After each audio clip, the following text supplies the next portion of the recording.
JLR Investigate. We are going to talk about this guy right here, Brent Kopacka. A lot of you guys know about who Brent Kopacka is.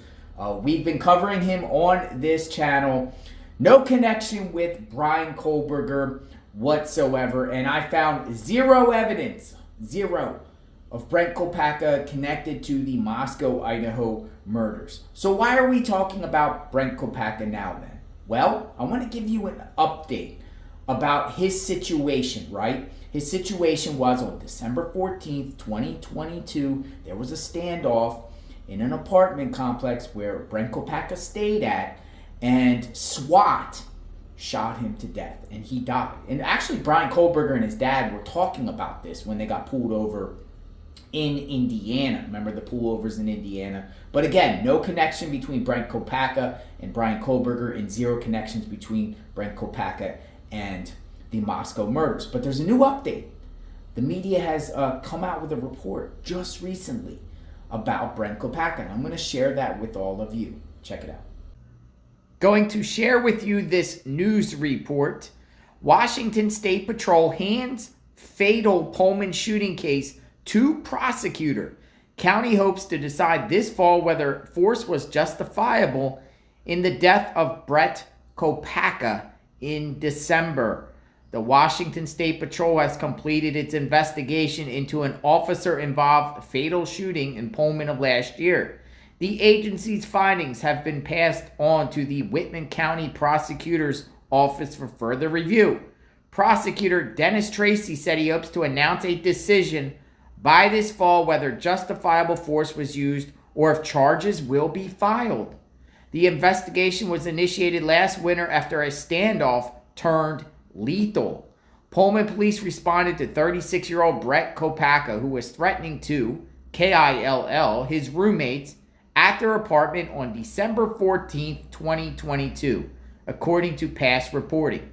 Officers tried speaking to Kopacka, but he barricaded himself in his apartment. Pullman police crisis negotiators and Whitman County Regional SWAT team responded in an attempt to negotiate and end the 7-hour standoff. Kopacka discharged a weapon in his apartment, and he was fatally shot by a SWAT team member, identified as Washington State University Police Sergeant Brett Boyd, according to past reporting. Kopacka was pronounced dead at the scene by the SWAT team after clearing the complex. No officers were injured.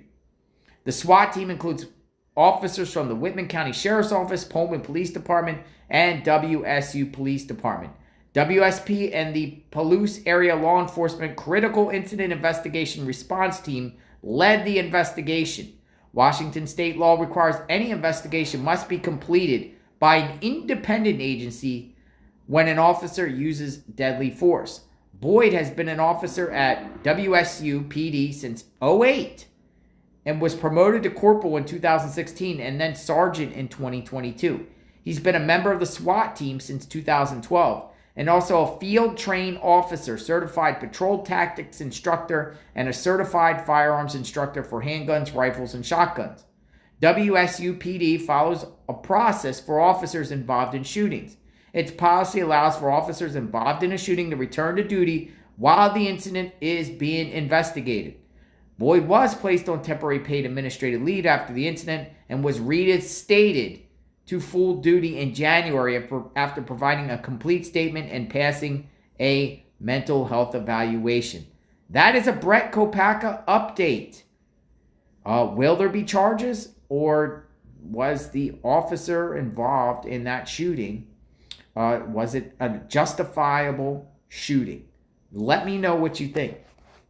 So, could there be charges brought about against the officer, the corporal, who shot Brent Kopacka? Could charges be coming sometime this fall? Or was it a justifiable shooting? What do you know about that standoff? We still don't got answers why that happened. I spoke to one of Brent Kopacka's friends, friend, who told me, he suffered from mental illness, PTSD. PTSD, not necessarily mental illness, but I think that kind of, they go hand to hand with one another.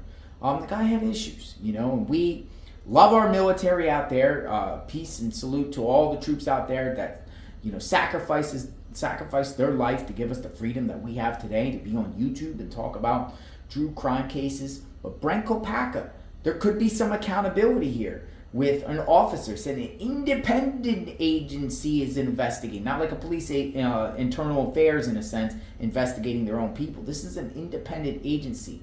So we might get some charges, we might not. What do you think? Do you think it was a justifiable shooting or not? Based off of what you've been, following Brent Kopacka's situation. I've been covering it, and I'll be monitoring the situation. So when new information comes out, I will share with all of you in reference to Brent Kopacka. Subscribe to my channel, hit the notification button. I am JLR Investigates, investigating this situation, praying for Brent Kopacka's friends and family for sure. We will talk soon. Stay tuned.